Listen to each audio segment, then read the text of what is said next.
Sorry about that. I guess we're going to have a two-parter this week. I guess the application I was using to record my screen cut out. Uh, I guess the free version only lets me do about 30 minutes. However, like I was saying, she reaches out and touches the hem of Jesus's garment. This is probably one of those moments where Luke is writing to a Greek audience and is using Greek vocabulary and Greek style compared to what probably actually was there with Jewish uh, writings and Jewish style, um, similar to what we saw back when the healing of the paralytic, where Luke recorded tiles on the roof versus probably the thatch roof that the Jews would have used based on the time and the archaeological evidence. But that doesn't really matter. It's just worth noting what would have been there is we would have probably seen about four tassels at the seam of Jesus's garment, and then a fringed uh, edge. Um, it would have represented as kind of I think I put it in the notes. It would have been similar to a prayer shawl, and they would want to include this because it would have reminded them, based on the knots and based by the tassels, uh, bits of the Torah, places of covenant, their place in the covenant. It's just one of those daily reminders, and it was also a kind of a way of kind of keeping things off their legs and keeping them clean. Whether she touched a sewed up tailored hem or this kind of tasseled or um, I guess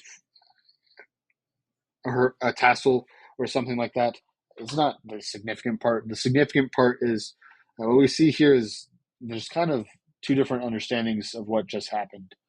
uh, Jesus asked, "Who touched me?" I think for us we often see it as the same way Peter saw it as, Jesus, we're in a crowd. Everyone's getting touched more than they would like.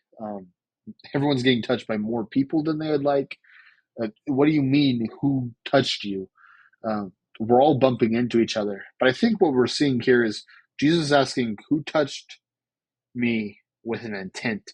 Who touched me um, with something with purpose? And that was this woman. And we see this woman's healed instantly from touching this woman, not this woman, from touching just the garment of Christ. Um, and she is still recognized for her faith in Jesus. But then we continue. Jesus goes with Jairus, and then we see Peter, James, and John uh, are also with him, and they're the only ones who really go into the room besides Jairus and his wife. And we see everyone begins to weep, and Jesus kind of makes a comment that we kind of see Paul make, and some of the other apostles make in Acts, where, well, he's not dead, or they're not dead, they're asleep. And even to the Jews, that's kind of a ridiculous thing to hear. And so they kind of blew him off. But then he heals them. And what we see is uh, this healing is kind of characteristic or characterized uh, as something more significant than just a miracle of medical innovation.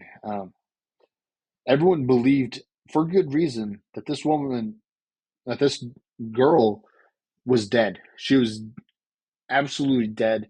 There's no reason for Jairus to concern himself with the teacher, which is interesting, that comment from Jairus's servant, because that means at least even the servant has started to come around to the idea of Jesus is the Messiah, the Savior, the promised anointed King of David, which is again significant because of Jairus's role in the synagogue.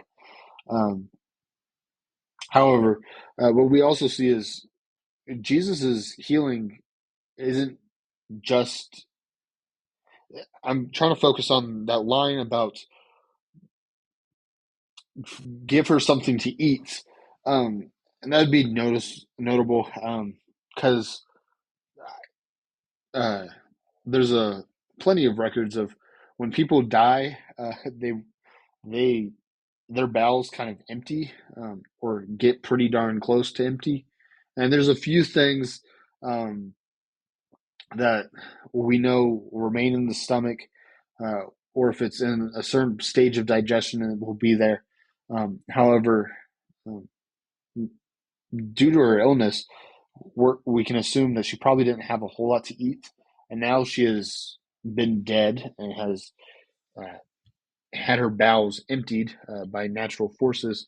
And yet Jesus is now saying, "No, you're right. She was dead. She has come back to life, though, because I have healed her."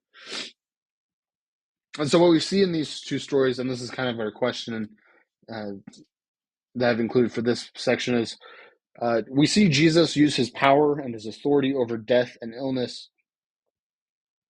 And what is the significance of Jesus having such power over death and illness at this stage in his ministry? And I would encourage us to kind of discuss that. Because when we see the healing of Jairus' daughter, um, there's clearly something that we need to take note of. He is now doing more. Well, this is the second time in Luke's gospel that he has healed someone who is dead. Um, but this time, in the framework that Luke has kind of built narratively, we're seeing Jesus is doing this because he has the authority to do so. The first time we kind of saw Jesus was moved out of compassion um, and love for this weeping mother, that's why he healed. Whereas now he is kind of not necessarily flaunting this power, but he is more openly revealing he has the power to heal uh, or raise the dead. And that brings us to kind of our closing question to kind of leave them with. Right? And this is another one of those that it's kind of a multiple stage question. And that is Jesus shows consistent power over sin, death, illness, storms, etc. Yet we, as his disciples, often don't take our concerns or needs to him. Why do you think that is?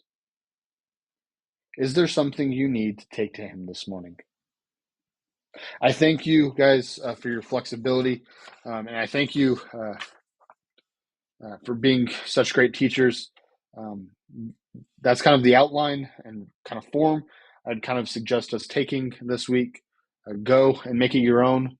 Um, and I will see you guys on Sunday. Thank you.